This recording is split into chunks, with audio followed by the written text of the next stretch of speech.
experts to actually help in translation. That for me is an imperial function. They wanted sociologists and anthropologists to try to help in understanding the tribal structure of Afghanistan. That's an imperial question. That's a colonial question. Right? And similarly, the question that is posed to us, and Muslims, every time a microphone is placed in front of you, you're asked about violence. Right? What do you think about violence? Well, you know, I'm definitely against the violence that was committed against Native Americans. There was no justification for it. I'm against the violence that was committed against African Americans, about 30 to 100 million, definitely for sure. I'm definitely against the colonial project in Africa, in Asia, and Latin America, for sure. I'm against that violence. I'm against the violence of First World War, where, you know, about 60 million plus were decimated. I'm against World War II with the Holocaust that was committed. But I also could go back to the violence of the Inquisition, since we're living in here 1492, right? And therefore, when the question of violence is posed to you, it's actually to say that you are biologically inferior because your violence is not rationalized, while the violence that is committed by the civilized, by the colonial, is essentially justified and rationalized. If you think about the last 30 years, how many Muslims been killed in a very sophisticated, modernized way of elimination? You think of Iraq, both the Iraq-Iran war was in behalf of colonial project, 2.5 million. Your first Gulf War, about 500 plus thousands. The sanctions, which when Madeleine Albright was asked whether the price is worth it, there were 650 kids that died as a result of the sanctions before the second Gulf War.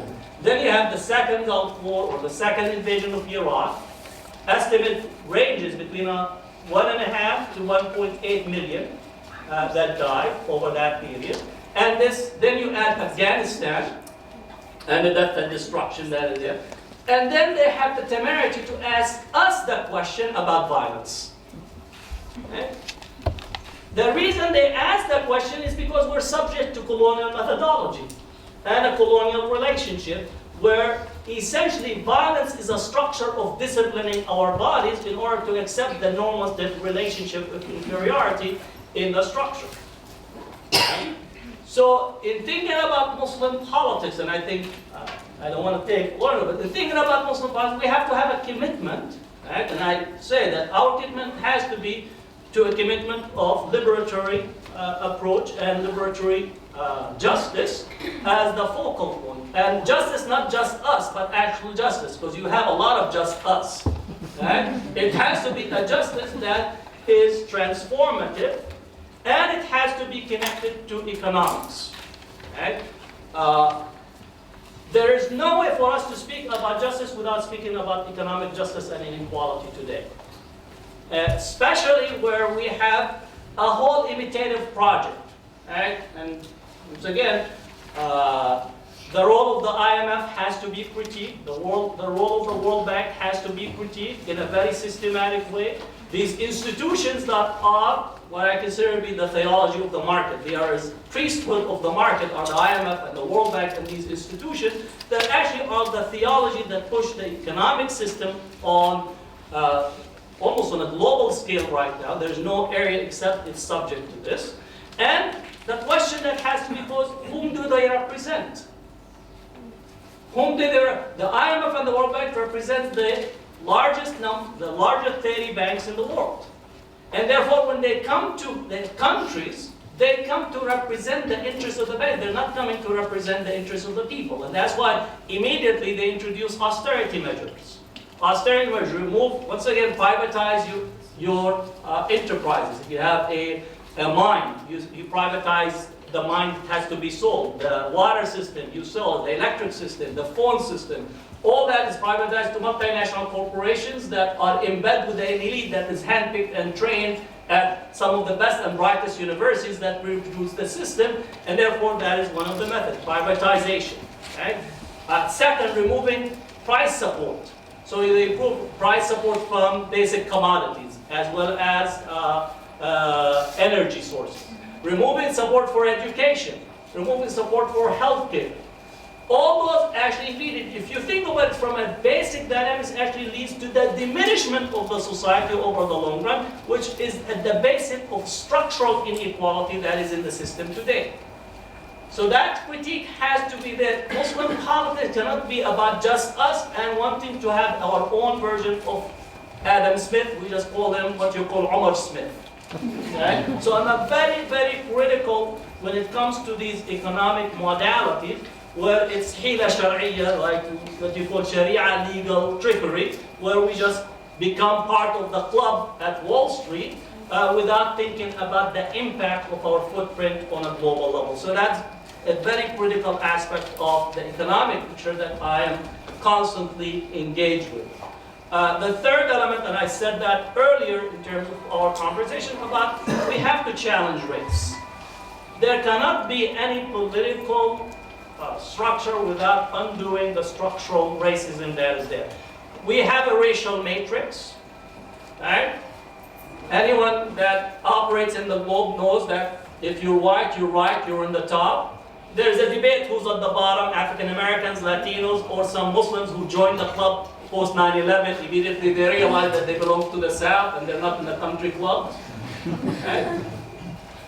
That racial structure has to be understood as part of the colonial epistemic process and have to be challenged, and has to be challenged in a very upfront way in order to change the dynamics that we have in both in our own societies but also at the global level, because racism is reproduced constantly across the board. Now, one just note, in the US, many who observe what is taking place in terms of attack on Obama because he's Muslim, right? They say he's a closet Muslim. Many people are discomforted because he's black, but because they know it's not okay to say speech against him because of his blackness, find comfort is using Muslimness as a signpost for his blackness. And that has to be identified and critiqued. And then in Europe, cultural racism that is directed at Muslims is essentially, once again, using Muslim as a signpost for cultural racism, because biological racism has been set aside post the Second World War. So we have to also challenge these notions, because many Muslims who are in Europe tend to be from the darker complexion, despite the fact they use the Korean Fair and Lovely to bleach their faces. Many of us come from the darker part of the world. And as such, we have to challenge that racial structure at heart of our Muslim political engagement and part of our anti-colonial or de-colonial approach to Muslim politics. It cannot be about replicating the same imitative project in there. The last part that I mentioned about our commitment to equality in our engagement as we formulate new political structures and new political avenues, both in terms of Muslim polities, but also to think of it in relations to Muslims living as minorities, that we have to be committed to a sense of equality.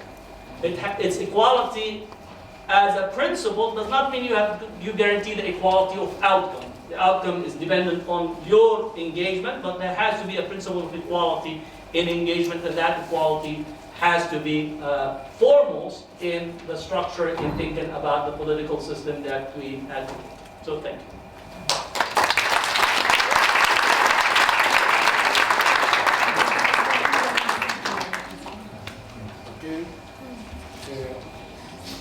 Thank you very much, Hatem.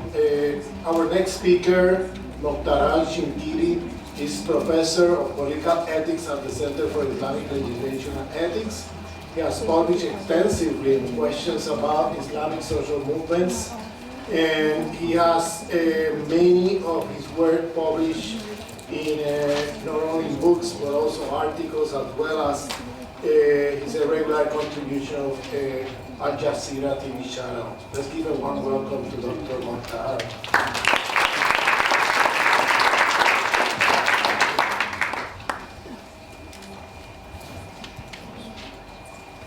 I'll be very short at this time.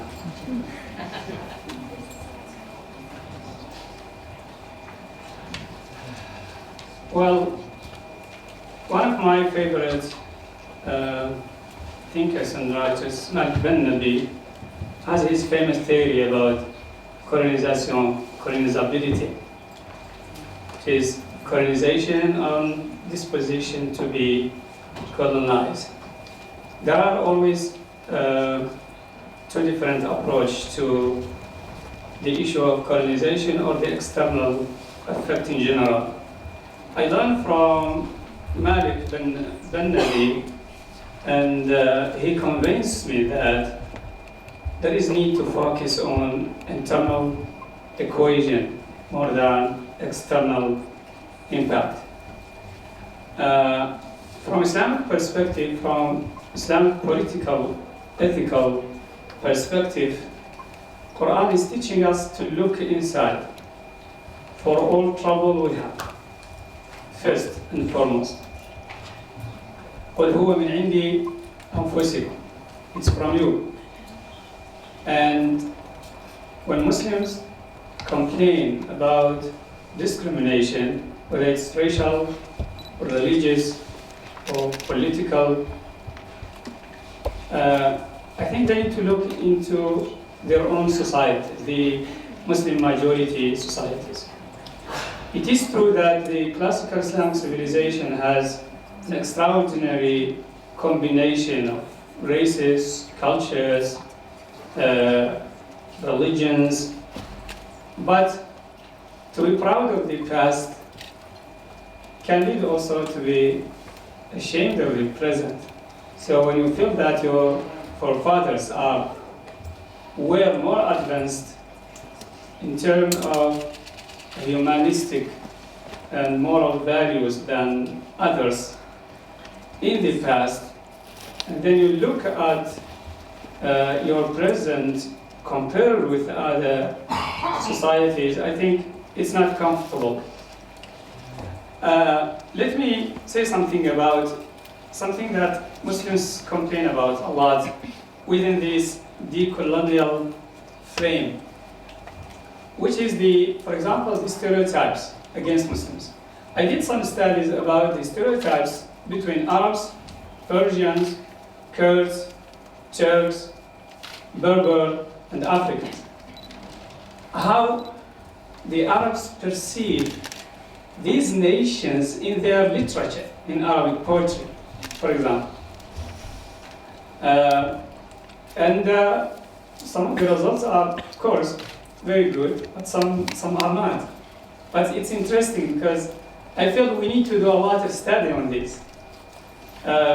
One of the interesting findings was that in the great dictionary of classical Arabic,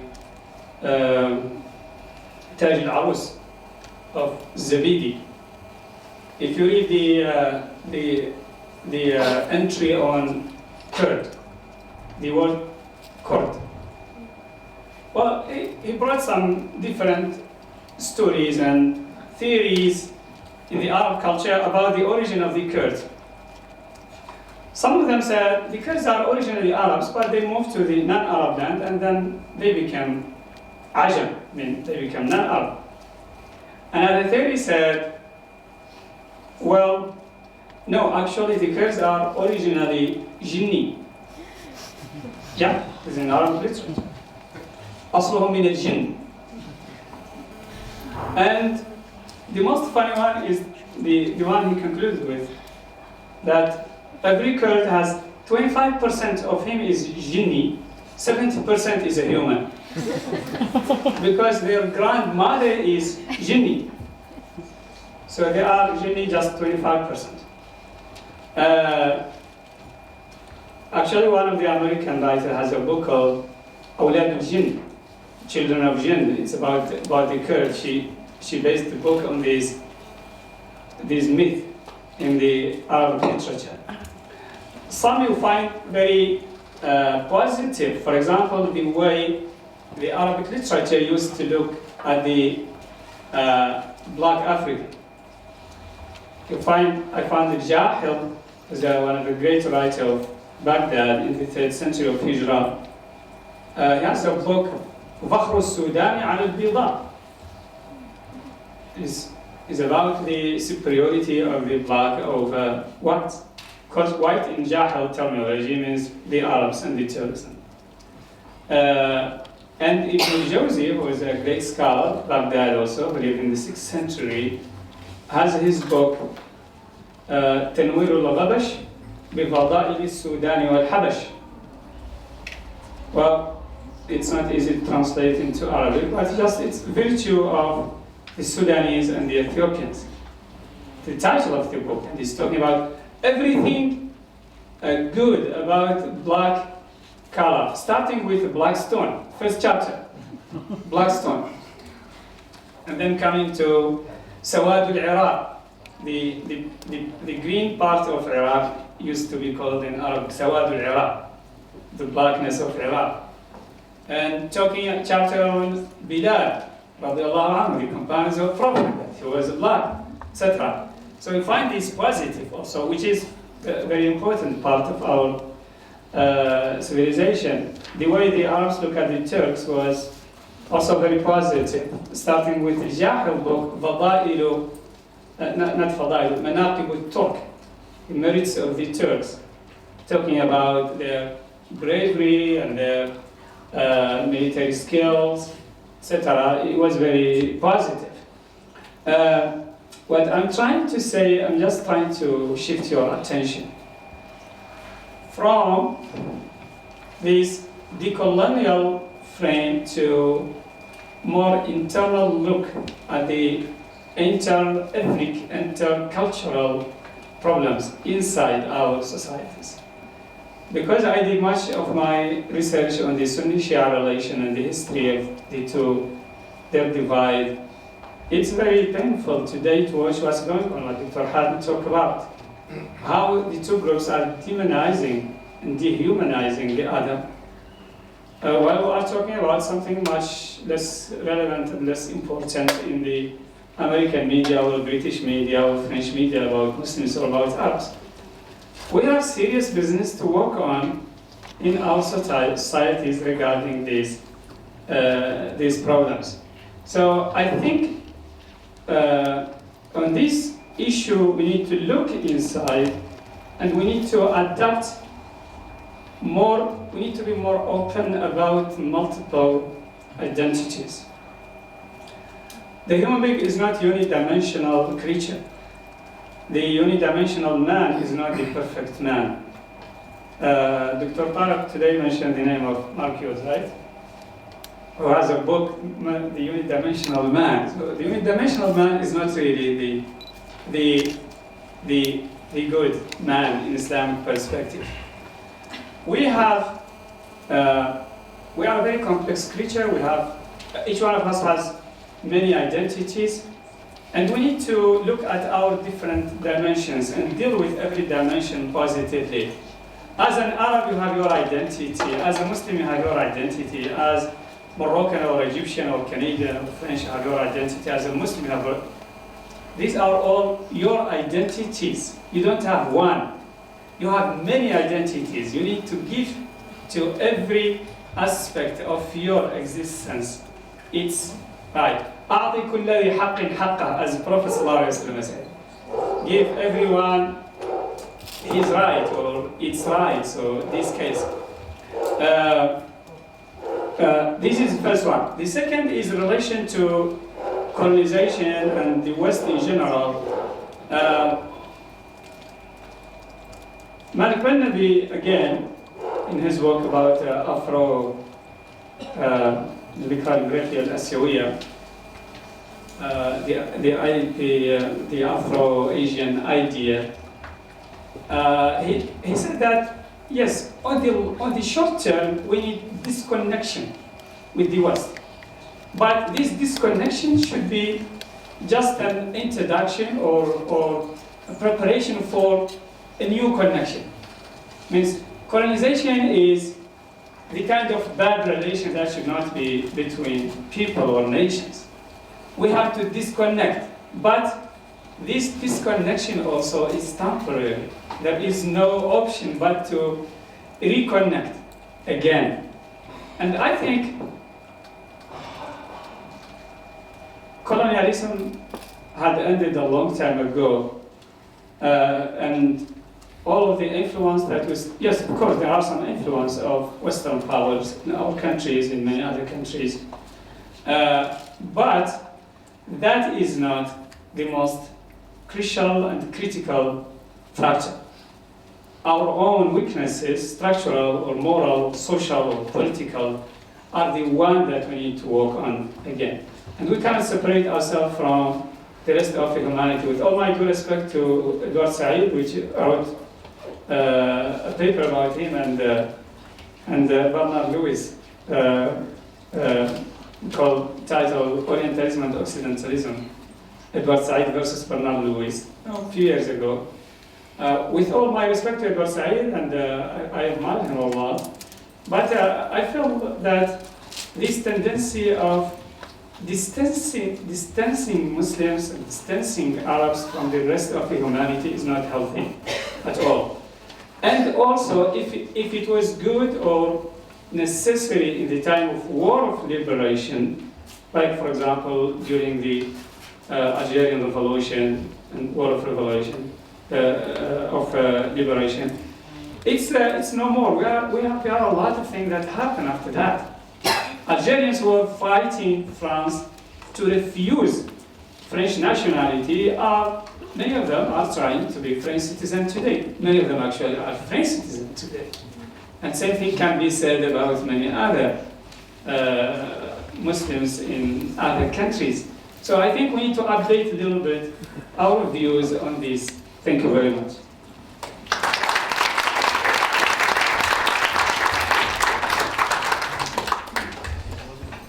Thank you very much. Our next speaker is a professor at Oxford University, director of the Research Center of Islamic Legislation and Ethics, and one of the most influential minds of our times, Tariq Ramadan. Let's give him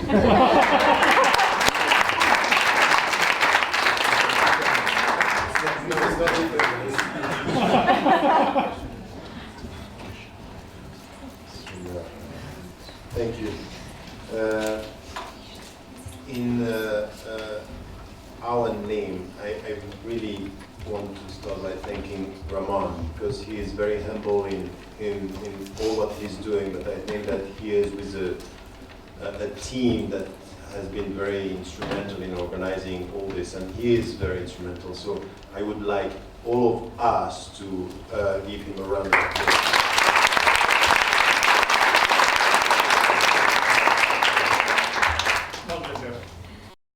And all the team from Dr. Hatem is also involved, and many others here. And this is because of their presence and what they have been doing over the last few years here that we are able, as CILE, the Center for Islamic Legislation and Ethics, to be there, to be here and to participate in these discussions. Just to go straight, because I think that the most important part of this panel and this evening is very much your questions. I just want to say a few things about political Islamic ethics and the way we have to deal with de-colonial approach, and also in a way which is a link to what Dr. El-Shinqiti was saying about being self-critical and coming from within the tradition. Because I think that this is what I call the double alienation, is that when you are alienated because of the colonial relationship, and then you end up integrating and assimilating the way you are, and this is also what Dr. Hatem was saying, is that the way you deal with your own legacy and own tradition. Just to say a few things about a phenomenon that is what was perceived as the renewal. It's just I want to stress on the contemporary things and just think about what happened in fact, the end of the 19th century, in something which was a double relationship that we had within the Muslim world, and mainly the Arab and the Turkish world. What was understood at the end of the 19th century as the Nahda movement. And I want to speak about this because this was something which is critical, because it shaped a mindset, which in fact had also consequences on what you were saying about the Second World War, and even the way people were looking at the situation, where the whole, by the way, the movement was not, Nahda is not Islamic. Nahda was very much as an overall movement of stressing and reviving the Arab culture, the Arab language, and the Arab reference, facing something which was a double depossession from the West on the one side and the Turkish culture on the one side. It was very much about something which is reconciling something which is creativity within. Why am I saying this? Because within we also had trends and thinkers that were thinking of this within the Nahda movement by saying we have to come back to the Quran wa Sunnah. This is where we had this whole tradition with Al-Abrani and Mohamed, which was in fact when we are facing what we are facing now, which is first the collapse, the slow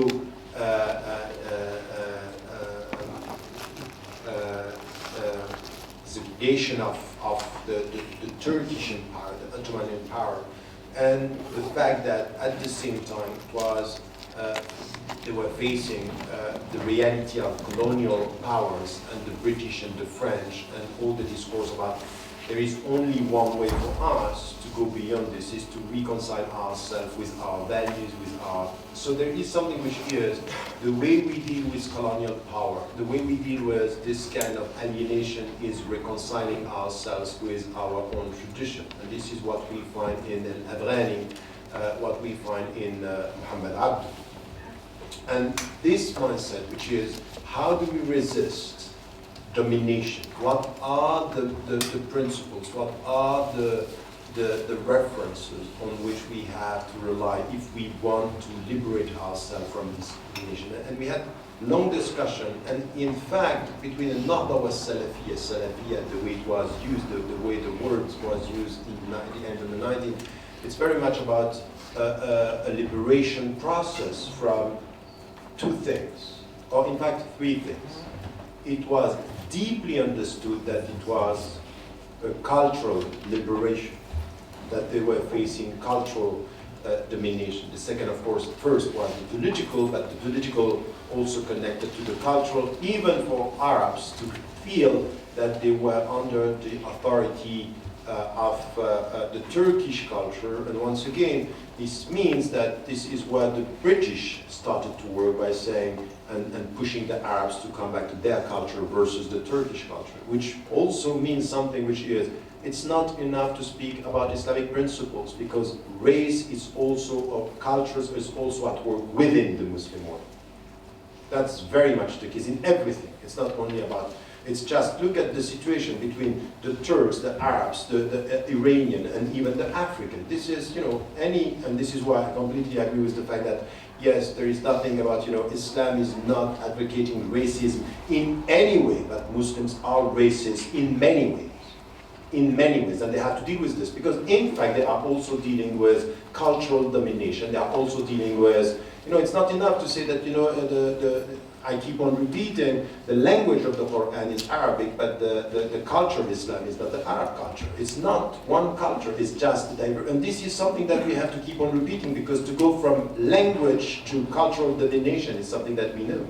And just before we started, we had one of the participants saying, oh, you know what, there is something which is upsetting me. All this discussion is very much oriented towards Arabs and Arab countries and the Middle East, and what about Indonesia, what about Malaysia, and that's very true. That's very true. That's a very fair point, that we need also to come with something which is, in fact, we have to be very careful not to make it the center, even though Mecca is the center of Islam is not, the Middle East. It's just, it might be, by the way, I said this in the beginning of the 90s, that some of the solutions are going to come from what is perceived as the periphery, as to the way we are dealing with some of the issues.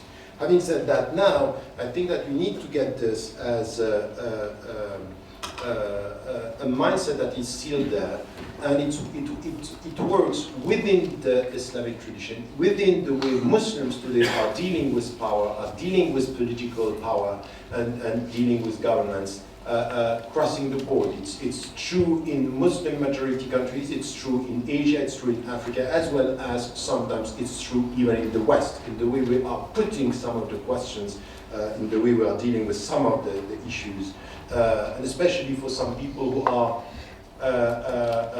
migrants. It's quite interesting sometimes when you sit with people, for example, in Eastern Europe.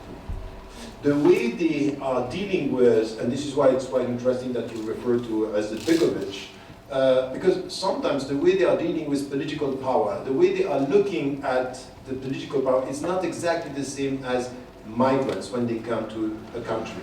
And it's exactly the same in the United States of America. The African American Muslims have another way of looking at dynamics within, and especially everything which has to do with social classes, races, and power. They don't from the very essence vibe what is the American dream. That's not the point. This is an ideological take on the whole discussion. So they are very critical on this, and we need to get this, because the mindset is the way we are dealing. So it's not enough to come and to put this as our Islamic reference are telling us this and that. It's not going to help us if we don't have the background, if we don't have the historical background, the mindset, the psychological factor, the cultural references, as much as the religious reference. It's more complex than only referring to Islam. It's more complex than that. And this is why I was referring to this history. Now,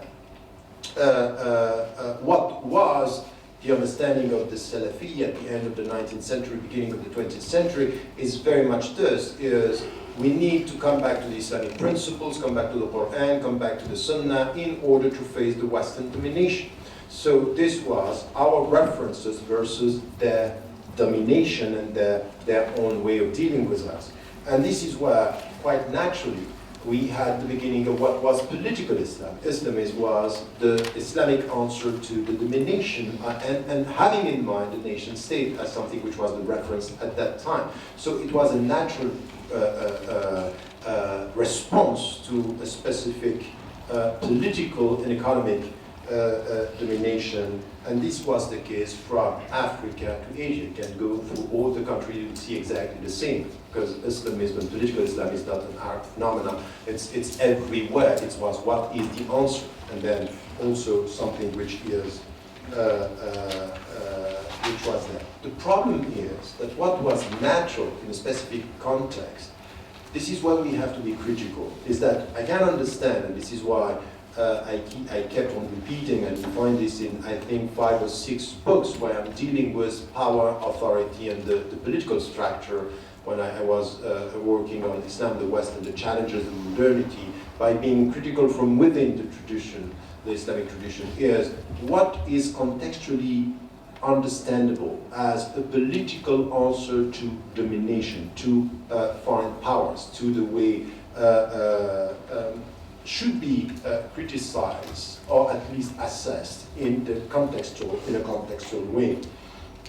But where I think we are missing the point is that it's as if we think that the colonial power are imposing onto us the way they are putting the questions and trying to find the solutions. And I think that this is what Malik bin Nabi was right when he was saying we have been colonized because we were colonizable.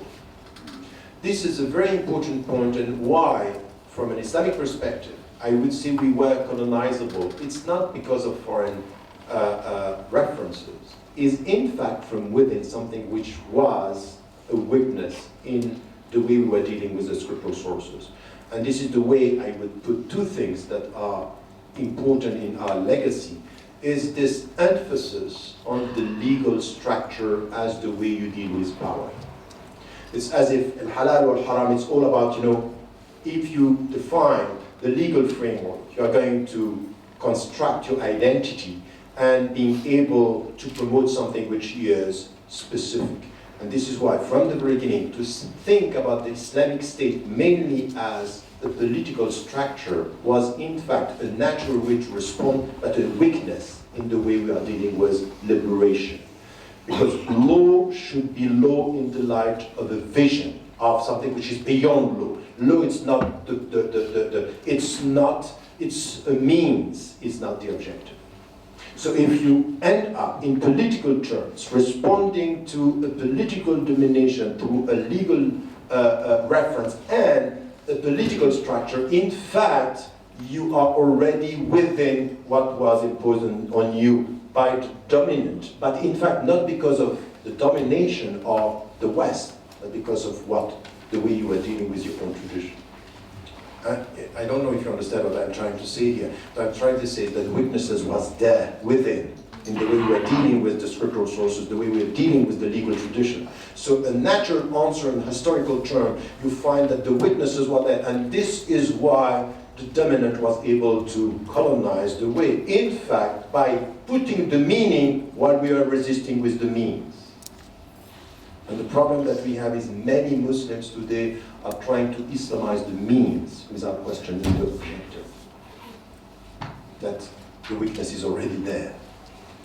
You know, if you Islamize the means, and this is deep, what I'm trying to say is deep because it means that you need to go through an intellectual liberation as not the way you are responding, but the way you are questioning yourself, as to the way you are dealing with your own references.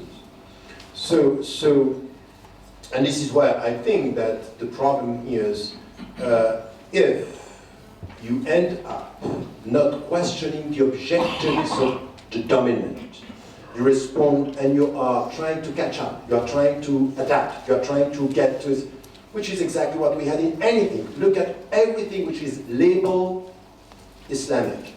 Islamic economy, Islamic art, Islamic. It's as if we want the same goals with other means. But it's coming from us, it's coming from the legal tradition, it's coming from the structural answer to something which is deeper than that.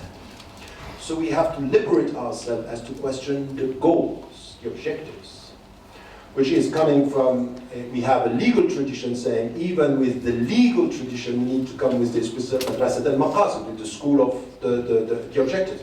But in philosophical terms, so this is why I think that it's very important to understand that in the legal tradition, the people who came with questioning the goals were coming with a philosophy of law.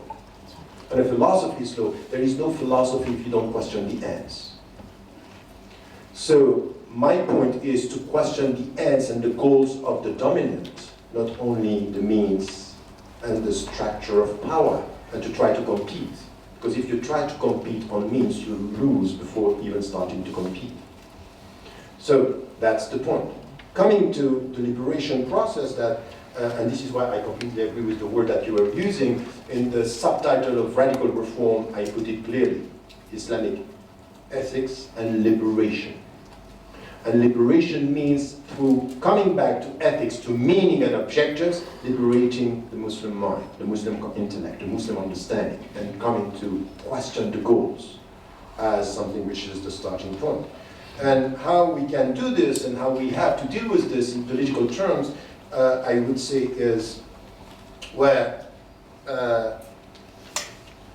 I'm putting it in a very simple way, while after 30 years working at the grassroots level with Muslim communities in the West, but also in Muslim majority countries, because I made it clear from the very beginning that I wanted to go crossing the board. So I went everywhere from South Latin American countries, African countries, Asian countries, everywhere to try to understand what was happening in the Middle East.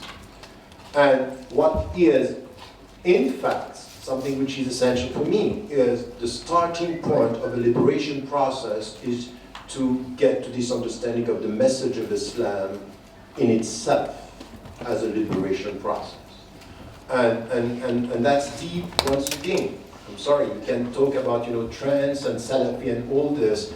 I'm sorry, all this are about the means to read the scriptural sources, but not always about the very essence, what Islam is all about.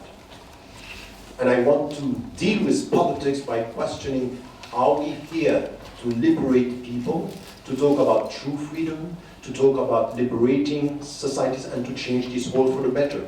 Repeating this by saying, I'm not here to protect myself from the bad. I'm here to engage in the world, to change the world for the better. So in fact, the very understanding is to liberate. Why? Because we end up dealing with the legal tradition in a way which is by essence an adaptation to the dominant and repeating. So if you come with the legal, you are going to duplicate. So the problem that I have with many Islamists today is essential in the way they look at the world, is we want to show that we have the skills to govern and to do the job. But to do what exactly? At the end, is just to be acknowledged as people who have the capacity to govern, and then also to deal with the economic order. This is why, by no surprise, there is no surprise for me that the great majority of the Islamists today end up being capitalists in the way they are dealing with the global economy. The great majority of Islamists today are ready to deal with it in order to be acknowledged as a political power to deal with the neoliberal system. So much so that people with whom I feel so close in anything which has to do with being ready to interpret the text and to be open to ijtihad, they can tell you, you know what, at the end, the Islamic system is the neoliberal system with regulations.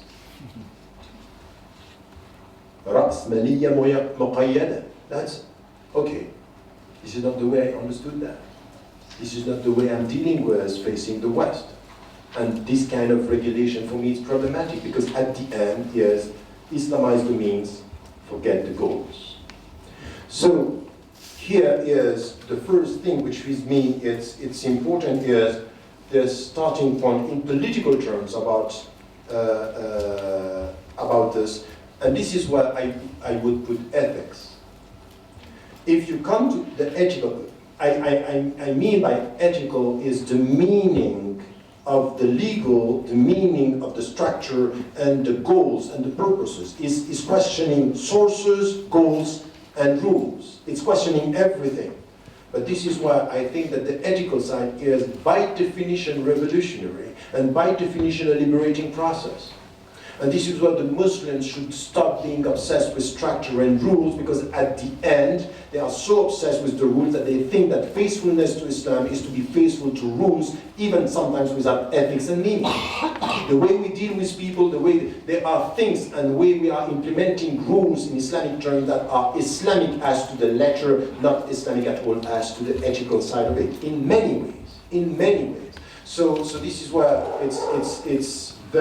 it's from within problematic, and when we deal with the West, very problematic, because we don't have an alternative. We are just structurally Islamic and forgetting the meaning of things and forgetting the goal.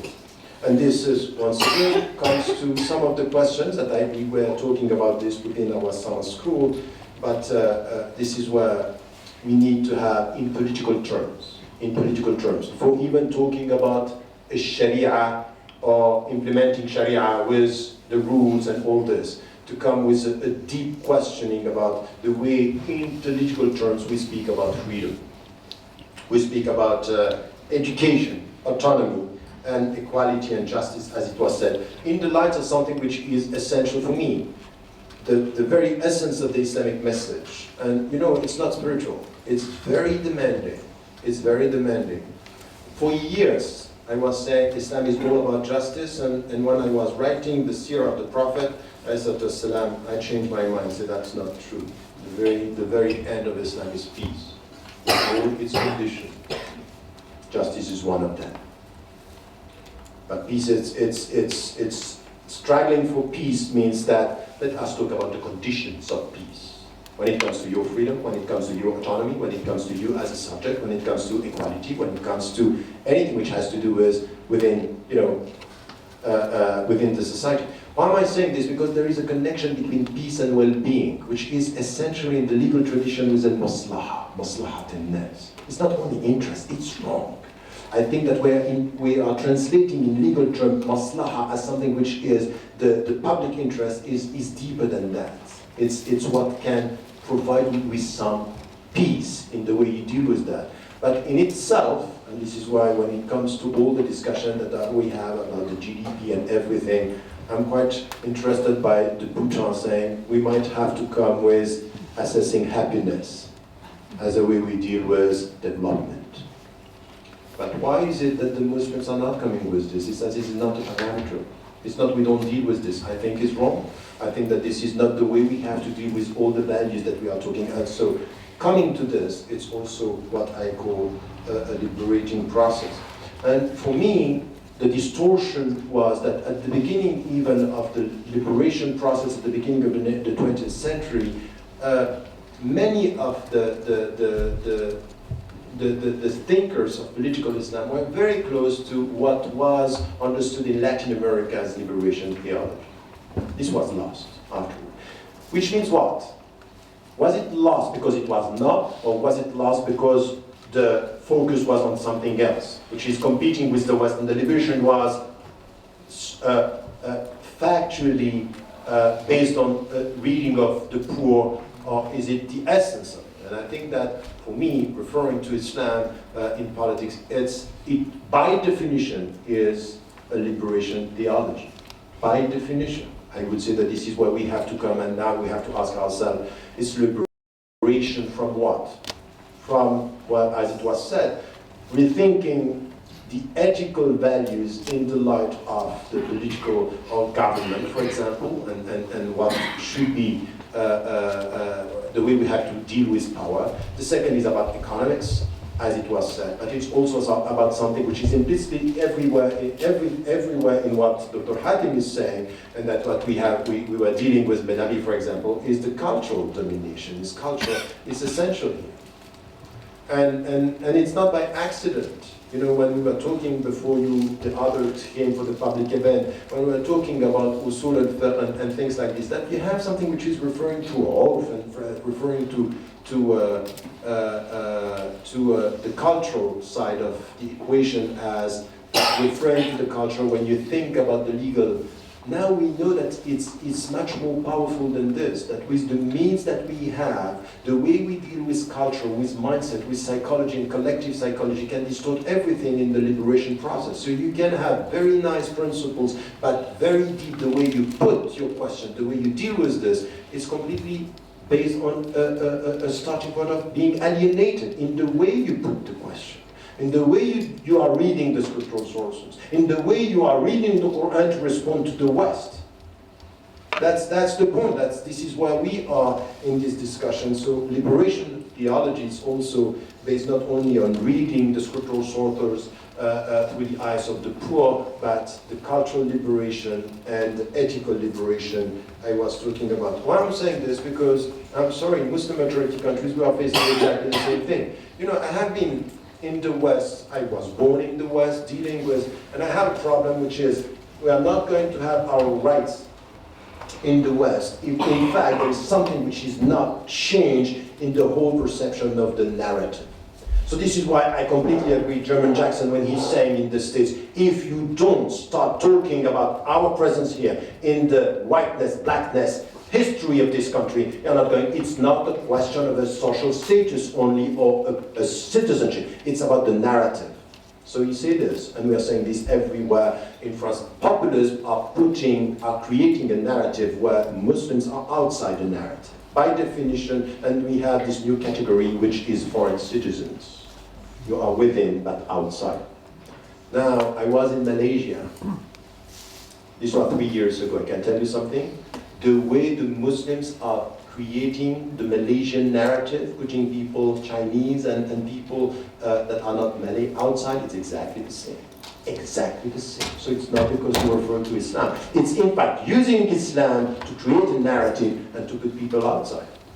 So if you want to be a liberating force, you have also to be critical. When culture is used, it's coming from a discussion about can you say Allah to speak about God, and then at the end this is something which is specific to us, and then you go deeper and deeper in the discussion, so that this narrative is something which is in fact deeply alienating, deeply based on a cultural domination in Malaysia as to the narrative. So I think that all this has to come to us, because we are not going just to be able to deal with it if we rely on legal reference and structural power. Last point that I wanted to make on this, which is also part of all our discussion. The way I see it today in the political field, I'm becoming quite cynical. And even in all my discussion about democracy in the West, I tend to think that's all fine. I am supportive of democratic principles, in principle. But I'm now, you know, when the people are coming to me and say, you know what, we have to distinguish between political power and religious power, I say, that's fine. Tell me what is your take on political power and economic power.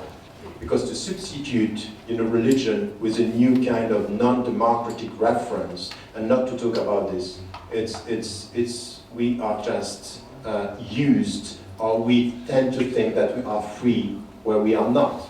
So the democratic systems, in political system, in the economic order, is not as democratic as it appears to be, and this we all experience this. But it's as if we are, in fact, fragmenting the discourse by saying, oh, speak about democracy, don't speak about economy, while we know with the last crisis how much we paid for the banks, how much we paid for the global economy, and this was coming from citizens. It was coming from people who had no choice in the way it was, and this, you call it democracy? And too big to fail. This was not said about citizens. It was made about institutions that are imposing onto the state. And Muslims on this, in everything which was coming from the Islamic contribution, was not there. So the conclusion here is, Dr. Hatem was saying about, you know, to start with Bismillah and to end with Alhamdulillah, in between you have, you know, Alan Smith. I think that this is exactly what is happening, and it's happening everywhere in Muslim majority countries as well as in the West. That in fact we are trying to. It's this attitude is not only it's revealing two things: a specific understanding of Islam and a specific mindset as to the way we deal with others. It's two things: understanding Islam and the way we deal with others, and the way we deal with. And then in the globalized world, I think that from an Islamic perspective, when it comes to ethics and liberation, I would say that there are also three things that we need to highlight.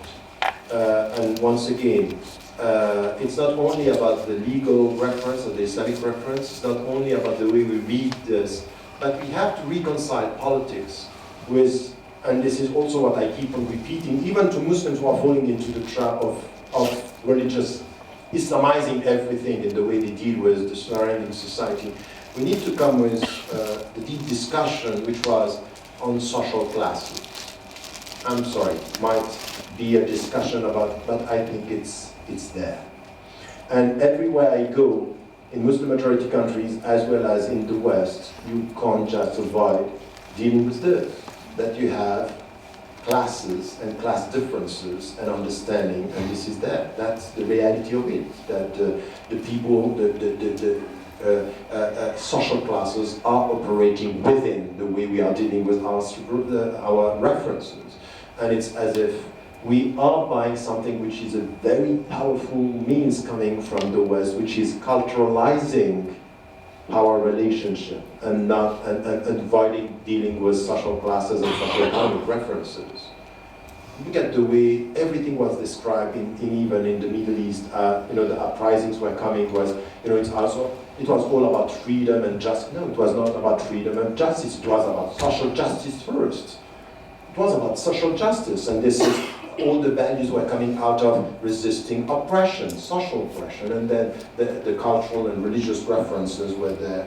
As it was said, races and racism is essential, and I think that the Muslims should face this as it is, and not only on their own. I would say also gender, but put in the way gender issues, it's critical. I think that there is a lack of deep discussion on this.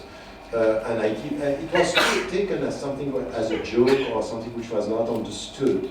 when I was talking about gender, and this is why we decided it was a field that we have to study in our center.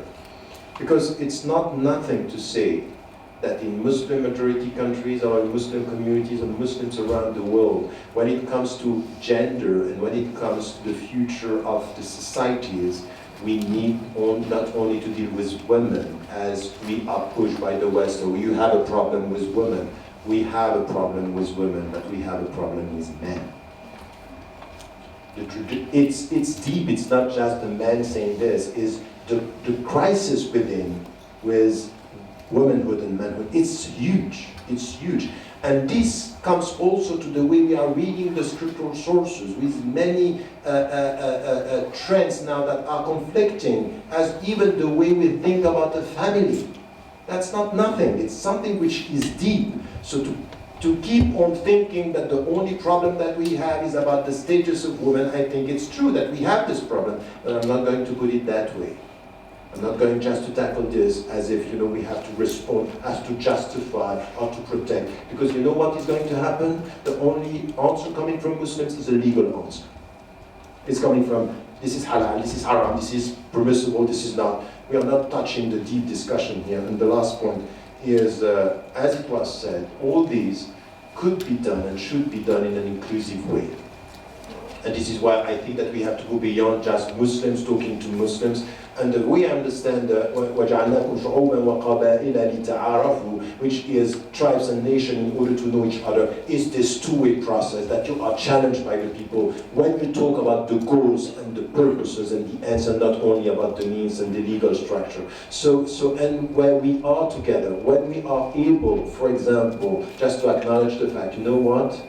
There are some people who are not Muslims, who are closer to the Islamic principles than Muslims. And you have some Muslims who are so far from the Islamic principles that you ask yourself what you are sharing.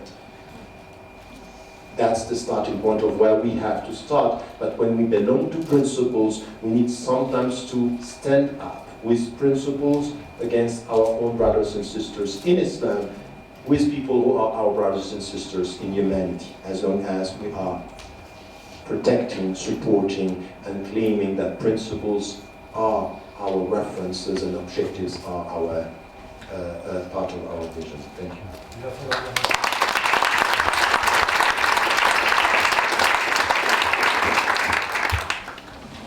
Okay, we have space here for a few minutes, at least 10-15 minutes. For questions and discussion. So let's open the floor for that. Okay, why don't we, let's go. I have a question for you.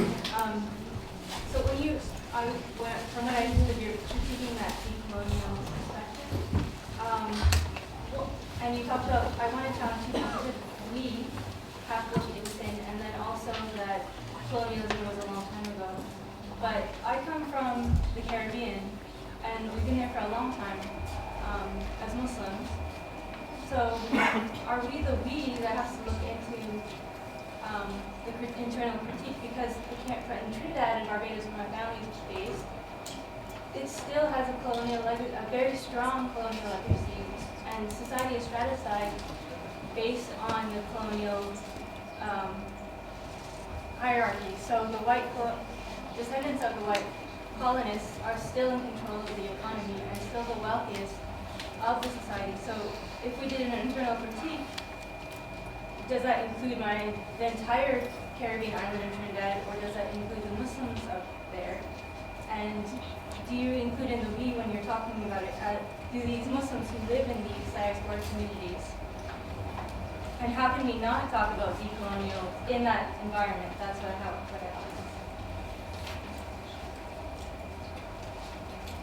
Okay, this is addressed to Dr. El-Shinqiti. Thank you for engaging with Malik bin Nabi, the idea of colonizability. But I think the way you set up the intersectional decolonial thinking with Malik bin Nabi's idea of colonizability is problematic, insofar as the way race seems implicitly being addressed by your narrative is transhistorical. So you gave examples in the Islamic world of nuanced takes in poetry and other kind of prose and other discourses, sometimes talking positively about Kurds and Turks and other people, and sometimes talking derogatively. But I think it's really important to appreciate the distinction between, even if we want to talk about it in proto-racist terms, it wasn't a binary system of classification. It wasn't global and it wasn't hegemonic.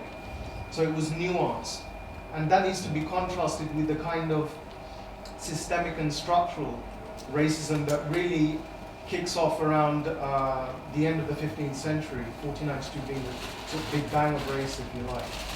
And that's a completely different formation because, it, to invoke Fanon, at that point you create a zone of being and a zone of non-being. It's a binary system which effectively creates a colonial matrix of power. So I think using this term racism and applying it internally and externally and talking about conditions of colonizability and trying to position that as a counterpoint to decoloniality is inflation.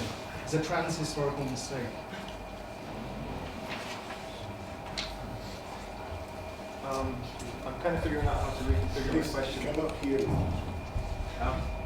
So firstly, thank you, Salam Alaikum, for the presentation to the panel. I have to work through this question because I have to reconfigure. My brother Mustafa kind of took a piece of what I was going to say. I have a question related to language, and it's a bit difficult because I think what you mentioned, Professor Ramadan, about dominating notions and dominating notions of language. So it may seem silly when I ask this, but what is Islam? What do we mean when we say Islam? Because I think a lot of Muslims get caught up in worshiping Islam when they should be worshiping Allah. And we had some discussions, I'm coming from the Critical Muslim Studies conference. We had some discussions about dominating forms of discourses and language last week with Professor Salman Syed. So I have a kind of question related to how this term Islam has been reified within modernized context in this last century. It's difficult because our knowledges and ways of speaking and being have been so fragmented. We look at them in terms of double consciousness, and it's difficult because we think that we can't have multiple identities, like we said. I'm sorry, Sheikh. Mohamed Shinqiti. Sheikh, it's okay. I'm not sure. So I guess my question to the panel is, how can we, because this term Islam, if you define the religion of Islam, because we understand religion comes from a very westernized, secular, and in some cases atheist, privatized, individualized context. I don't think it has to be that way. But if we can redefine Islam, the religion of Islam, to be a way of life for Muslims, in relation to what we're talking about right now, Muslim politics of decolonization and also liberation, how can we basically have a relationship that is, it's Muslims in this decolonial practice of politics towards Allah, and not necessarily Muslims worshiping Islam to gain nearness. It's a bit difficult to ask. Yeah, I had another. I think the point is taken. The point is taken. Yeah. Next, over here, who else wants to intervene? Yes, on the back. Hello, my name is Brittany Wire. I'm a student at UC Berkeley. I just wanted to first, I really appreciate this space because I know for myself as someone from America and who's a black woman, I'm never exposed to any of this. So one thing I really want to reiterate, and I guess what was a highlight for me in this conversation, was the parallels between Chicano politics, black politics, and Muslim politics. Is something that I've never really understood until I came here and said, oh wow, we have a lot of things in common. So one thing that's very important, and I'm sure we're all from different parts of the world, is to take this knowledge and go back with community building and cross-cultural alliances and figuring out, what can we do with these issues? Because we're all struggling in different ways and we're divided in different ways because of our culture.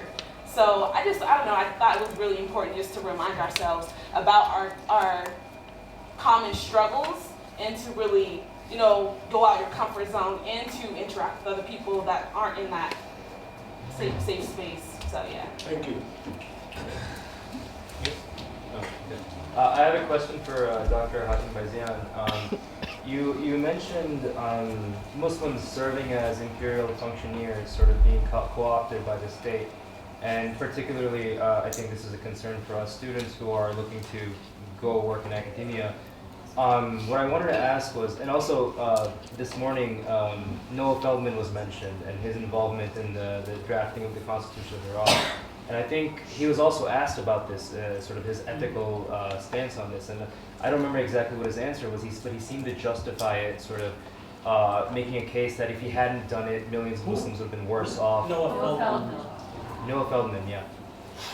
So what I wanted to ask was, I mean, he seems to have found a way to justify that, and I wanted to ask what you thought of not just that particular case, but also if there are any ethical guidelines. How do we know when we're being co-opted by the state? How do we know when we're actually in a position to help a situation from getting worse? So, are there guidelines, and what, sort of how should we think about this?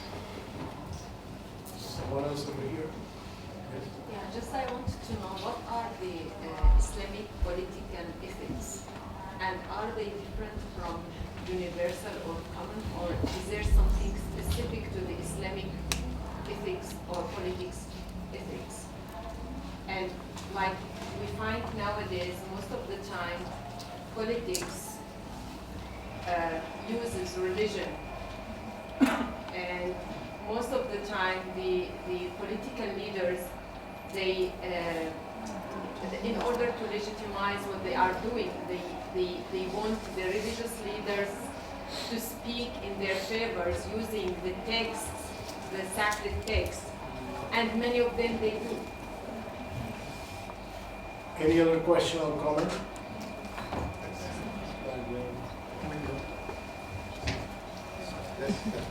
Well, my question is for Professor Ramon. And it seems like there is a common consensus that right now, in Muslim majority countries, there is a lack of consciousness about economic process, social justice, economic justice.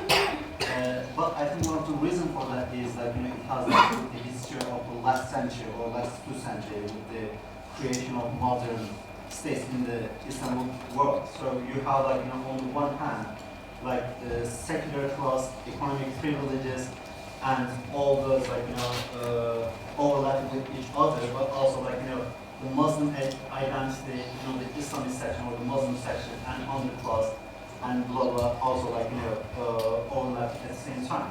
And one of the only way I think that created that condition for the Muslim section to because their cultural classes and economic classes are overlapping, giving less attention to their economic, to the social justice or the economic justice, because they perceive their primary identity, the Muslim identity, are being suppressed, and one of the only way, and if they are willing to compromise with their Muslim identity and to adopt a more secular,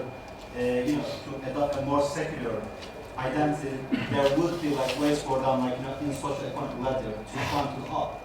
And I think that one of the only way, one of the only way in order to create consciousness within the Muslim section is through parties that are in sympathy to the Muslim demands coming to power, and after a while Muslim by itself feeling well right now there is a differentiation, a class differentiation within the Muslim identity and within the Muslim camp or the Islamic camp or whatever camp you call. And it seems in Egypt the Muslim Brotherhood was suppressed. In other countries it seems it's unlikely the political Islamist movement coming to power anytime soon. What do you think that there would be a mean or a mechanism to create this consciousness, class consciousness, which is not giving a secondary role, to the cultural classes? So do you think there would be a mean and a way to create this consciousness the consciousness among the Islamist camp without them, prioritizing coming to power in order to reach this goal. Without what? What was Is there? No, what was the last sentence? Without reaching the goal. Because right now the only focus is we'll come to power and have a socio-economic mobilization. And right now, and that creates one of the conditions for the Islamist camp not to focus on social and economic justice. I'd just like to ask about the ijtihad concepts and tools in relation to the literary criticism techniques. And for example, we find in the ijtihad concepts, for example, we find fiqh al-ijtihad, shumuliyya, maqasid, and I don't know to what extent they are simulated or close to the literary criticism techniques. Like, for example, if we compare shumuliyya with structuralism, if we compare, for example, fiqh al-maqasid with pragmatism, so we find some kind of simulation or closeness to this. And I don't know if we have to combine the two, or maybe we have to use one necessarily, or something like the paradigms of each one, and how we can make some kind of concessions of technical or linguistically use these concepts. Okay, I think we have from the plate.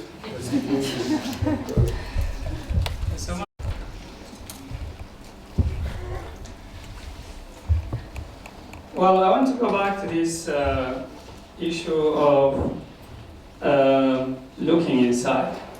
And again, to Mohamed, who didn't talk about it only in political terms, but also in cultural terms. In his book, Le problème des idées dans le monde musulman, he talked about les idées mortes et les idées mortelles, the dead ideas and the deadly ideas. So, when you have dead ideas, it's very easy for deadly ideas to invade you. So, when you are also in this situation of colonizability, it's very easy to be colonized. So, it's very important from ethical Islamic point of view, and also I think strategic and the human, just to consolidate your own system of immunity first. And that's what we need today. And that's why I think all of what we study in this discourse analysis, stereotypes, narrative, counter-narrative, all of this literature and terminology that what we are using today, I think it's better for Muslims to use it inside, to use it to analyze their own biases against each other, their own racial problems against each other. Not only that, the Arabs looking negatively to the Kurd, that the example, I say just example, but it's actually everywhere. When I study Persian literature, I found something terrible the way traditionally the Persian look at the Arabs and the Turks. Even in the Persian literature written in Arabic, those poets and writers of the Abbasid time who are Persian but writing in Arabic, all of their poetry is attacks on the Arabs, stereotypes, racism, etc. وعودوا إلى أرضكم بالحجاز لأكل الضباب ورعي الغنم. And say, go back to your land in Hijaz, in Mecca and Medina, for eating lizards and milking goats. This is, by the way, has nothing to do with religious sectarianism that we have today. This is much deeper and much deeper than the Sunni Shia issue. This is the racial, ethnic problem that started from the beginning of Islam. We find it in the poetry of Firdawsi. Those who study Persian literature of Firdawsi, his Shahnameh, 60,000 verses of poetry. It's an amazing poem, but it's full of racist attack on both Turks and Arabs. Even today, this is not about the past, and this is an answer to my friend who talked about transhistorical. It's not about only the past. One of the American writers, Joya Bland Saad, she has a very interesting book, The Image of the Arabs in the Modern Persian Literature. And it was translated into Arabic, published in Damascus, Surat al-Arab, في الأدب الفارسي الحديث. Almost nothing changed in the days of Firdausi. Firdausi died the year 500, means the end of 11th century.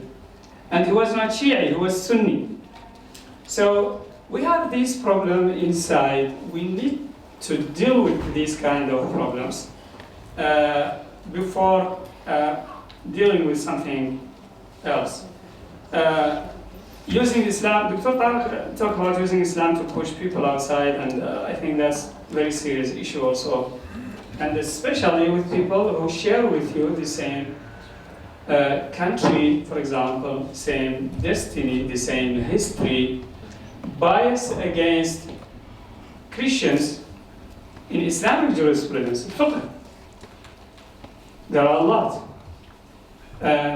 It's enough to say that 3 of the school of fiqh, Malahib, said that if a Muslim kills deliberately Christian or a Jew, he should not be killed. He just pay blood money, but he should not be killed. That's the opinion of Maliki, Hanbali, and Shafi'i. So the majority of traditional Muslim scholars. And something happened very, very interesting in 2009 in Yemen. There was a Jewish man whose son was killed by a Muslim in Yemen, deliberately, and he was convicted of deliberately murdering this boy. But the court decided, well, because he's not Muslim, so he just paid the blood money, the Muslim pay blood money. The old Jewish Yemen man said, he said in Arabic, هذه ليست شريعة محمد. So this is not the Sharia of Prophet Muhammad.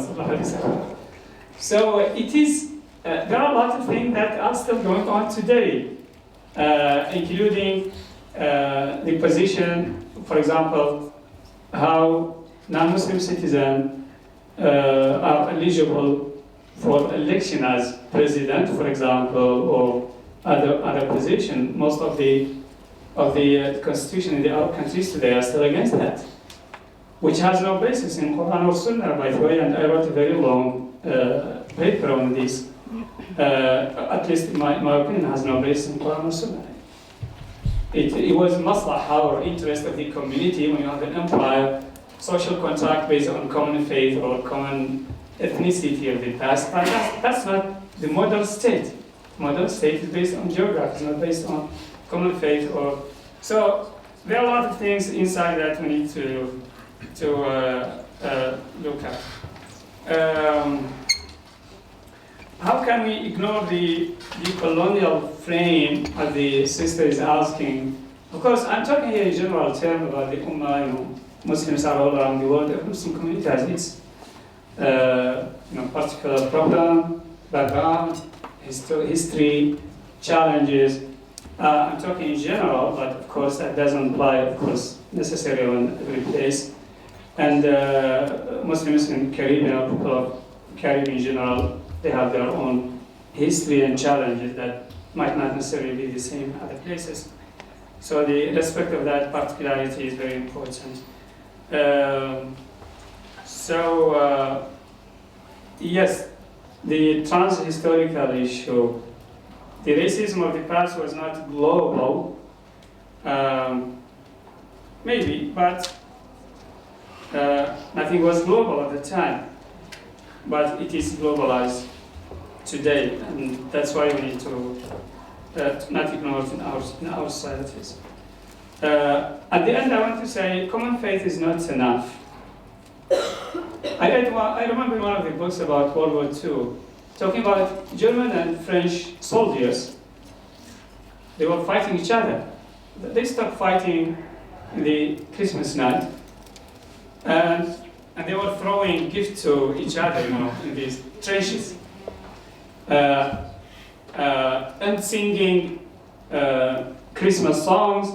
And of course, after a few hours, they start also fighting.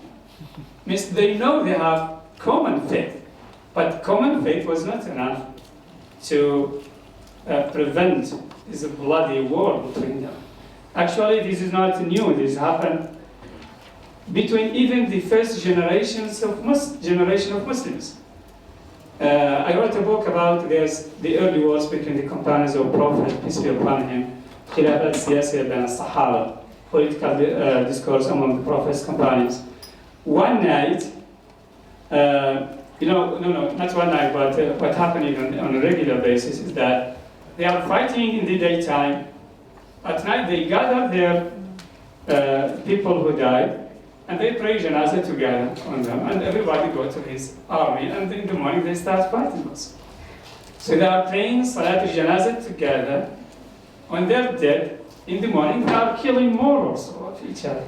So we have common faith, but that is not enough to have this kind of brotherhood and solidarity in practice, unless we face the prejudice, the racism, the problem we have between us today, whether between Sunni and Shia, between Persian and Arabs, between Turks and Arabs, between Kurds and Arabs, between Amazigh and between all kinds of Muslim societies and communities.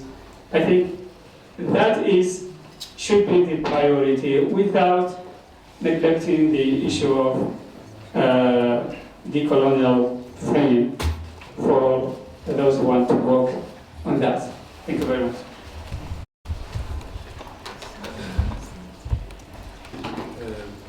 I think I have two questions, or at least one that you were asking what is Islam at the end of the day.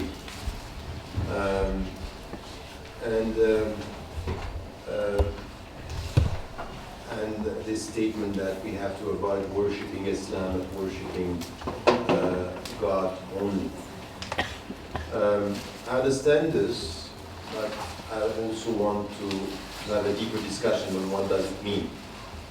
When does worship start? In the mind of the people who are saying, well, we have to avoid, talking too much about Islam as a religion. I would say that it's even not a way of life. I was born and raised by parents that were telling me it's a way of life. I think it's right, but it's not enough. Before being a way of life is a concept of death and life. Concept of death first. And this is الذي خلق الموت والحياة ليبلوكم أيكم أحسن عملا. الموت والحياة, the concept of death, it's the very essence of a concept of death and life based on one essential thing, which is tawheed, which is the meaning of worshipping Allah, God alone. But this is shaping the concept of death, which in the fact, tell me what you think about death, and we know how you deal with life. And this essence is then you have a way of life based in, or that it's built on the light of this, and then it's not enough. With the concept of death and life, you have a way of life based on things that are essential to define Islam. So this is why we might disagree on the consensus, but there is a consensus on the essential pillars of Aqidah. Might disagree on the way we are translating this, but this is once again essential. And we have to, so if coming to this means that we are worshipping, because I know some of the critical new trends that we have say, oh, we don't have to, let us talk about there is only one God and that's it. That's not enough. Islam is not only about this. So it's about a set of principles that is helping us. This is why I'm saying, and responding to sociologists, there is no many Islams. There is one Islam, many interpretations, but one Islam. And it's based on things that are clear cut. And not because only it's a discussion that we have among scholars. If there is a text that was sent, the text is saying something. And this is what the discussion with all these linguistic approaches about all the text is saying, and have a very long discussion with Surush on that by saying, I'm sorry, in muhkamat, meaning kitab, meaning some of the verses are clear cut, and if God sent this to our mind, He knew that this is where we are going to agree. Because the text is clear. So I would say on and even our the way the 5 pillars and the one pillar that is a shahada to enter in Islam, and then the pillars that we have to pray, and that prayer is one of the pillars. So now we can start playing with this, saying that you can't be worshipping, religion and not. No, these are the foundations, and this is where I would understand the very essence of, what is the building. Buniya al-Islamu ala khamsin. Buniya al-Islam. It means a lot. And the Tawheed is the air that you are breathing within. But Buniya al-Islam ala khamsin, these are the pillars. So I would say that this is something that any discourse that is going to destroy this is destroying Islam from the foundation. This is my take on this. And this is where I'm ready to talk about everything, but if the meaning of La ilaha illallah is touching this, I'm going to resist anything which is touching this, because I would say this is, in the name of critical thinking, destroying the very essence of faith. And you know what? I would say that even this is where, the scholars, they were, from the very beginning, they were very, very deep on this. Even when they were dealing with al-hukm, trying to get the illah, the raison d'etre, or al-hikmah, or al-maqsad, or all this. Sometimes it was quite clear that there is no reason for this. And the reason there is no reason is the reason. Which is a way you talk to intelligence, the way you talk to Sami'ana wa ata'na. And I'm sorry, winning it or not, 21st century, Sami'ana wa ata'na means something. This is a sinner. Sami'ana wa ata'na. We heard and we obey. So anyone who is telling me this is in contradiction with freedom, say, no. This is freedom. It's the way you deal with him. But it depends how you define freedom now. So in fact, this is a point that I'm making coming to your question about are there things that are specific in Islamic ethics when it comes to politics? This is the question that you have. She's not with us. Are you with us? Following? I know it's... But it's a very important question, because I think in the field of politics, we'll see that some of the principles are shared principles. But now I would say, and this is why I want you to get me right. When I was right, it took me a long time writing radical reform. In fact, all over it took me 10 years from where I was to where I ended. And I was thinking about rethinking the whole construction of the objectives of Islam, or al-maqasid. Some of the people who read the book didn't read it in the way it was put, because the essence is there. Not talking about the 5 main principles, the Daruriyat that we have in the Shatibi and others, but this is where, in fact, by constructing the objectives, you can see that, for example, why I'm putting freedom as something which is essential. And even something that has to do with the way you deal with the subject. Yes, there are specific things. Is that you don't speak the same way when you're talking about development and happiness and peace for the subject and freedom. It's all connected from a spiritual perspective. So when you deal with politics, I'm very happy to see now at the periphery people questioning the way we assess development for a society. Even sustainable development is problematic.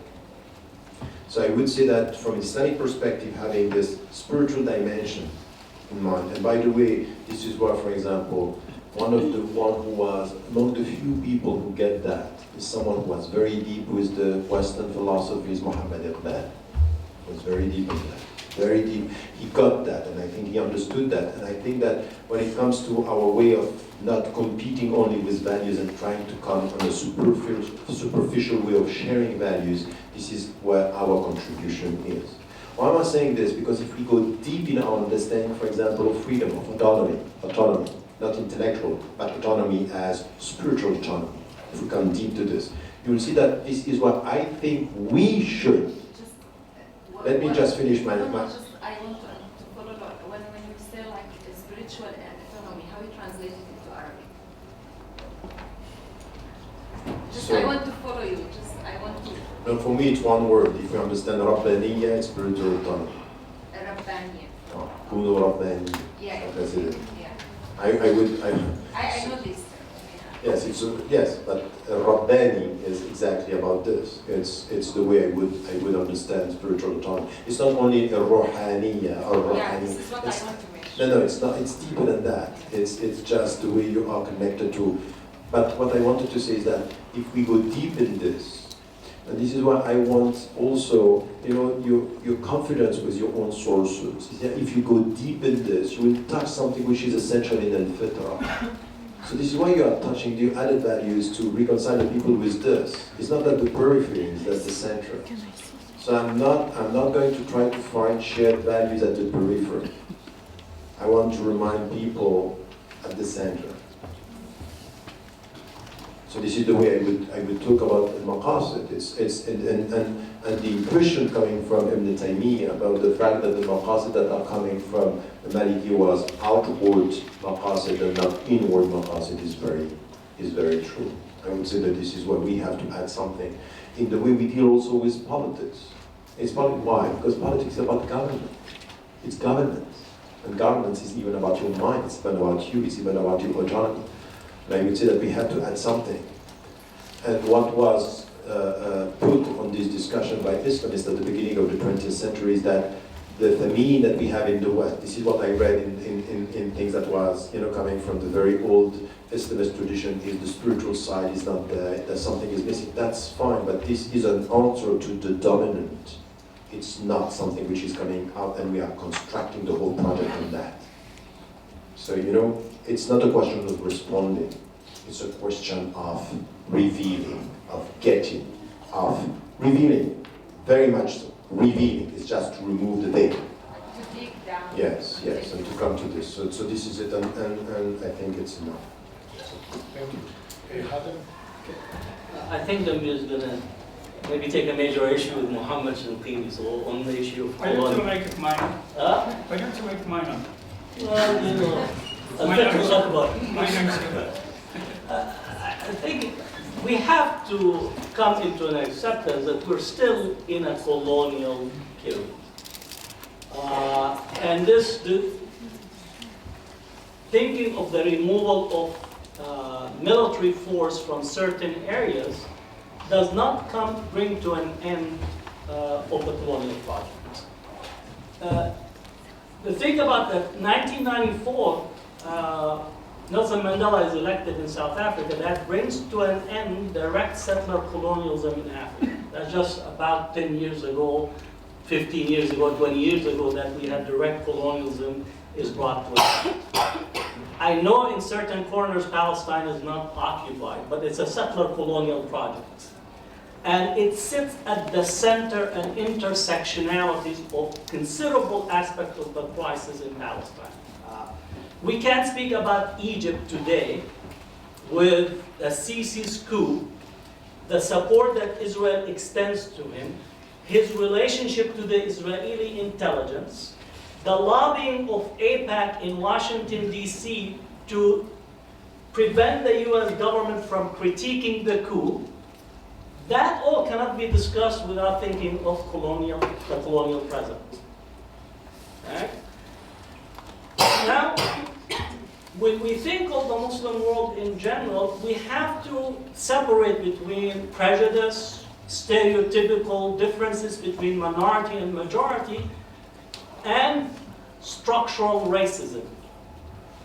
That is a profound and completely different. Structural racism and racism in relations to Western conceptualization of racism has a deep theological base into it. You cannot read the biblical text without recognizing there is a theological racism in there. The curse of Ham is right there. Subservience of the other races to the white race is there. And then it becomes post-1492, wedded into modes of production, and that informs this modern project for the past 500 years. So the colonial project is still unfolding for the mere reason that what we value is whiteness. Really, just if you think about it, whiteness is value. Just look at the advertisement, media production, culture. We all watch movies. How many African American lead actors are there? Yes, you could say Denzel Washington, Will Smith, Samuel Jackson. You basically come into 5, possibly what you call, maybe you could get to 2 hands, and that's it. Most African Americans in media production are in secondary roles. And for the most part in Hollywood, they've been acting as the villain, the thief, or the other part, which is the dancer, yeah? Or also the athlete in colleges today. Because I tell you, in Berkeley, I could admit any African American, if he could dunk a basketball, runs in the court, right? There's admission by exception for athletes, but I cannot get an African American who wants to study math. We don't have affirmative action. It's been eliminated because, right, admission by exception. But if you're a white person that donates a lot to the university, you have admission by exception. Right? So that is part and parcel when we speak about racism, we speak about the link to modes of production and critical race theory, we have to understand that that is part and parcel of how our world that is today, not in the past, is still functioning. Right? Now, one of the major elements of the modern discourses of media, it made racism and race universal by means of media production. And that's why you find somebody, let's say Chinese, having negative relationship and feeling toward an African American, even though they have not come in contact with them, and as soon as they land, they already have that fear relationship toward that person because race has made it into a universal commodity, and through it the resource allocation is based on. That has to be fundamentally taken, and not to mix it with the prejudice of Persians against Arabs. You think about the Persians, they don't like Arabs, Arabs don't like Persians, I don't like my neighbors, right? Right? Those are prejudices that are completely different than race and racism emerging out of it because it's vested in power. Right? And that's where is the crux of the issue in dealing with De-Colonial project is how to make the rearrangement of power that does not determine the outcome before you actually born. I don't know if you know in the US and other parts, even in parts of Africa and Latin America, we could determine the trajectory of your life by means of where you live in the zip code. The largest number of prison population, right? 1.8 million in America. We are the #1 country in actually prison population. And the prison population is basically black and brown. And in other countries as well, you think about the rate of death and the rate of destruction. It's all vested in race and the colonial project. Now let me extract myself and point to something maybe structural in here. You can have a commitment to a reform without having to problematize the victim. Right? Meaning that Muslims should not be seen that because they were weak and their ability to be colonized, therefore is their problem or their fault, their weaknesses. Yes, they're weak, but they were subject to a larger project than themselves in the same way that other communities. So we can't go and say, well, the Africans that were taken slave, they were susceptible to slavery. Yes. That is not the issue. The issue is that they were subject to a cluster of forces that were focused at that particular time with a concentration of resources, with the emergence of a particular type of technology, the reshaping of trade that made the project successful despite all of the existing antidotes that might have prevented. And in certain parts where the Muslims were present, actually they delayed the colonial project. We don't have to negate or say that the past was negative in order for us to assert our positive reform methodology. It could be that the past was positive, but it was unable to withstand the forces that were allied against it. And I think part of the problem is as a way to assert our methodology of reform, we say that the past was wrong. or certain periodization. And I say no, it's the past was complex. There was a change of trade routes around, the 13th century, 14th century, 15th century. All of a sudden, there's a collapse of the trade. There's an emergence of a whole new wealth from the New World that impacted the gold and silver. The taxation structure completely was disrupted. The Portuguese were taking port cities in parts of the Asian trade routes in India, in what's present-day Bangladesh, Malaysia. That disrupted the existing trade routes between the Chinese, the Indians, the Muslims, and that had consequences on what emerged. And I think we need to be very clear, very accurate in how we deal with coloniality, and the De-Colonial project.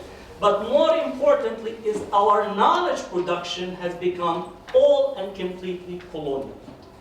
And until we begin to deal with this, basically we have not begun to unfold or change or alter the colonial project on ourselves. And in this sense, I agree that the victim has to realize that it's in their power to begin to arrange themselves, but not on the basis of saying that the project itself did not have the impact. And I think Du Bois have wrote about it, many of the other theologians have written about it. But those have to be thought about in a simultaneous track, not one is actually privileged or placed at the top of the other, rather to understand that the colonial project has its own power, its own dynamics, its own structure, and then how to negate it and deal with it. There are at least three different notions: accommodation, right? Reacting in violence against it, or self-realization. And I think we assert that we need to have self-realization, but without accepting that it was our fault that somebody had put their foot over our head. Right? So in this sense, we have that fundamental difference in there. If I may react quite quickly on that, because I think... I have one sentence. Can I react? Put the microphone. With the microphone, then I'm going to answer the second question about. You allow me to react or to overreact? Well, I'm calling on you on the fiqh al-akbar, so we still love you. Thank you so much. Well, the issue is about proportion. I think it's not about neglecting the problem of colonization and the effect and impact colonization today.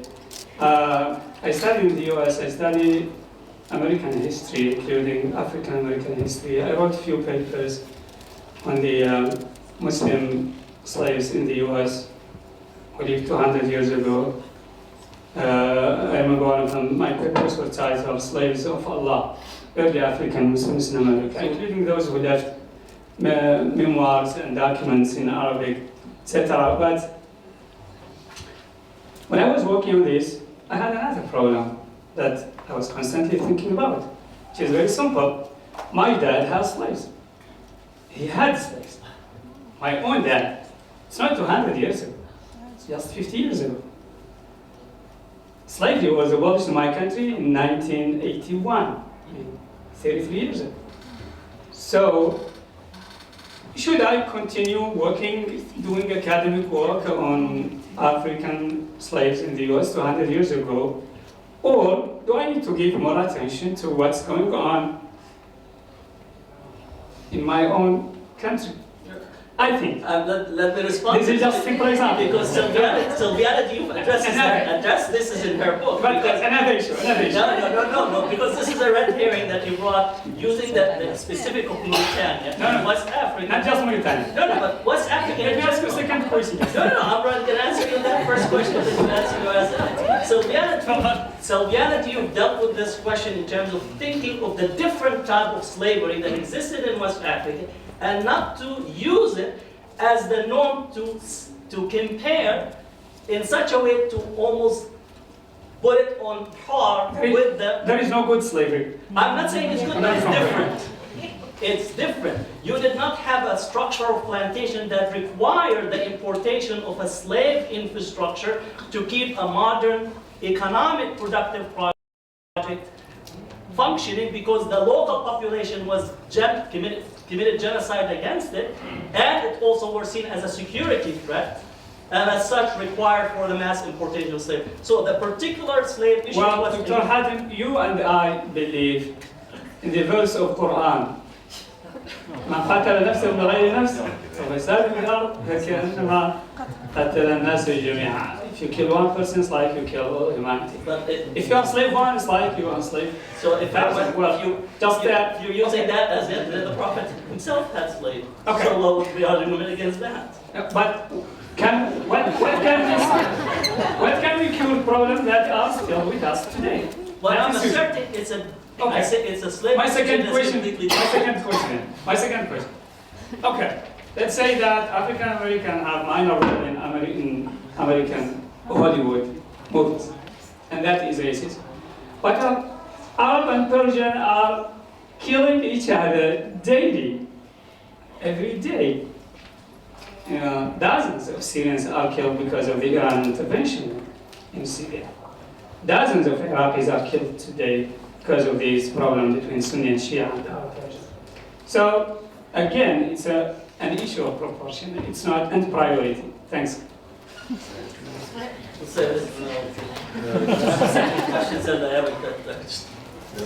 just about what you were saying, which I think it's a very important point that you are raising. It's not because we are dealing with victims that we have to problematize the victims by saying it's our fault in the past.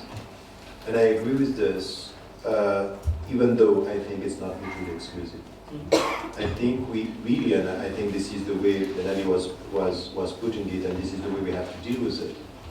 I think that if we deal with our history from within, Muslim majority countries and the old tradition, we cannot deny the fact that there are things in the way we were dealing, and even in the relationship with the dominant, is that the way we were using our own resources, the reading of meant that there is something that happened within, which was opening the door with a structural domination that came. And I think that this is where we need this critical thinking, and we have to problematize the victims in many ways.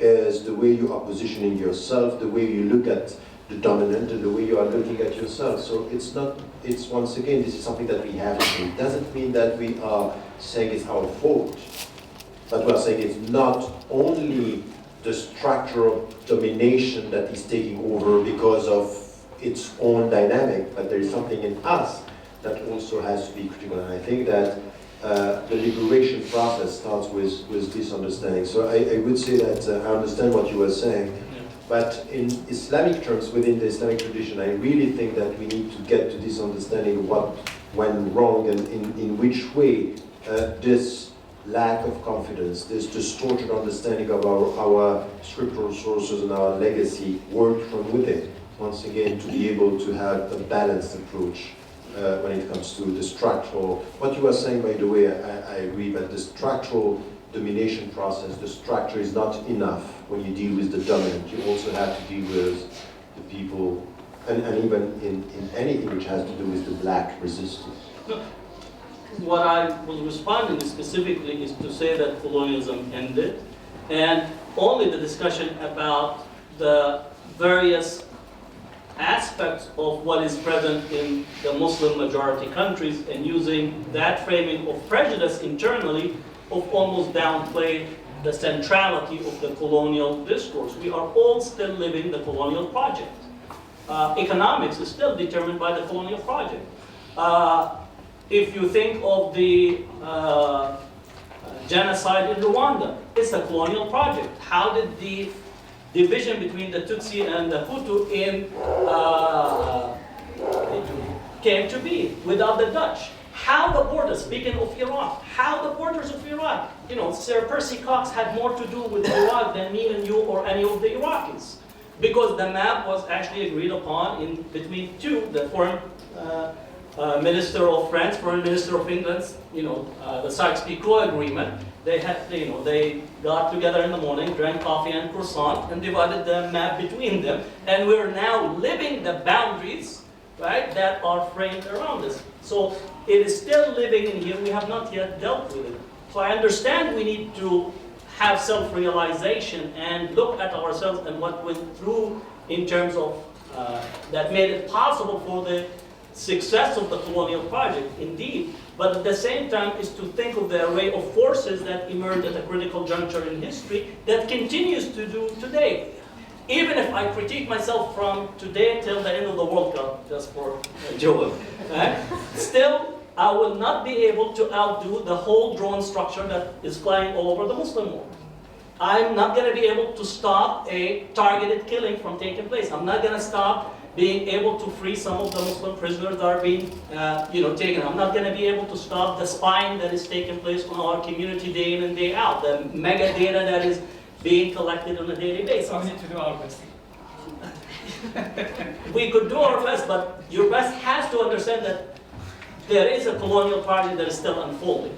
And today that colonial project has been... Dr. Hatem, why didn't Khomeini and Saddam have coffee and check the borders? Excuse me, let me intervene here. Just for a second, you're coming back to answer the question. Just, I think it's an issue of clarification, okay? Because I think you're understanding the concept of colonialism in the very narrow sense of colonial administration. We're using a different term here. Hatem is using a term of colonial or coloniality to talk about more than just the present colonial administration.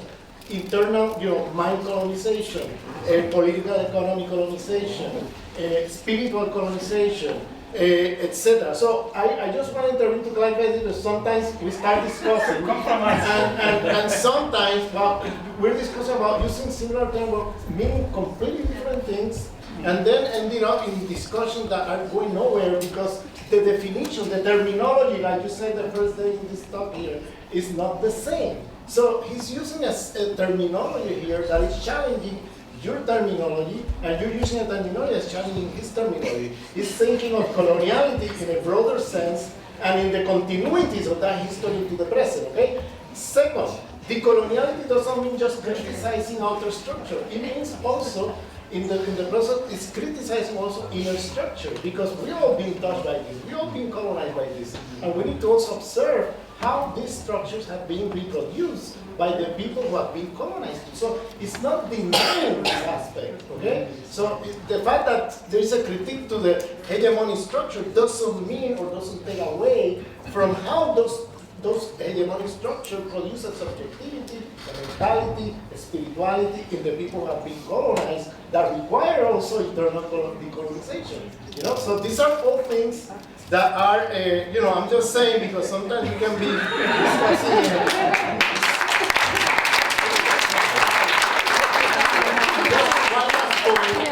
There is another here misunderstanding the consequences.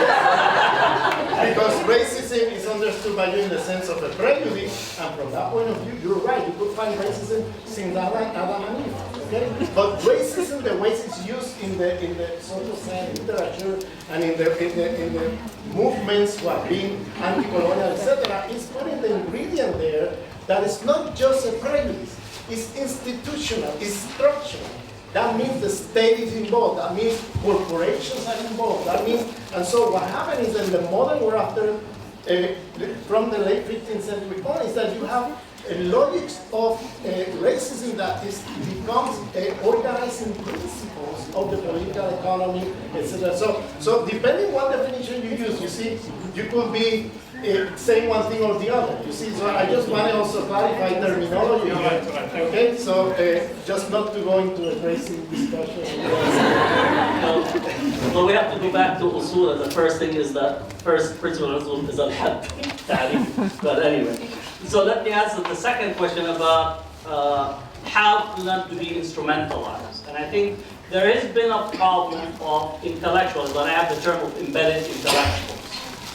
And the university increasingly produces these embedded intellectuals there, where their engagement becomes that they're really imperial functionaries, trying to solve the problem. You will see in the university structure right now, everybody is preoccupied with studying Islam, because there is an imperial project that has unfolded, and therefore there's a whole host of engagement with the subject to solve imperial questions. There's a whole engagement of Muslims having relationship with the state, because they think they want to be good Muslims. So that, Hamid Dabashi, the good Muslim, bad Muslim, is actually having its manifestation, whether you think of England, you think of France, you think of the United States, Canada, all this dynamics is being played. And I would say, looking back at history, some other communities has been they went through the same dynamic. For example, today, African Americans, when you deal, you have an FBI African American coming to your door, and increasingly you have a Muslim FBI agent coming and knocking your door and says, "Salaam alaikum, can I talk to you?" And Muslims has to go, "Tafaddal, ahlan wa sahlan bima let me tell you about all this." Now, as soon as you allow him into your house, you're talking to a federal agent. So he said, "Did you meet Tariq Ramadan?" "Oh, no, I didn't meet him." And all of a sudden, they have a picture that you actually met Tariq Ramadan, right? And now, the issue that you lied to federal agents, and that's a crime. So they constitute a grand jury. Now it's not the problem whether you met Tariq or not, it's actually you lied to a federal agent. That's what Barry Bond. There's no problem. His problem is in the relationship. For example, Barry Bond, who was the baseball player for the Giants, they came and asked him, "Did you use steroids?" He said, "I didn't." That's what he said. They constituted a grand jury against him for lying to a federal agent for the fact that he used steroids because they had other evidence that he used it. If he said, "I used it," there was no law in the books that prohibited the use of steroids. But he wanted to preserve, so his lie was the actually case that dragged him for almost 10 years in court because somebody wanted to register election votes at a time where the country was engaged in all kinds of shenanigans. So now you have a lie to a federal agent on whether you used or not.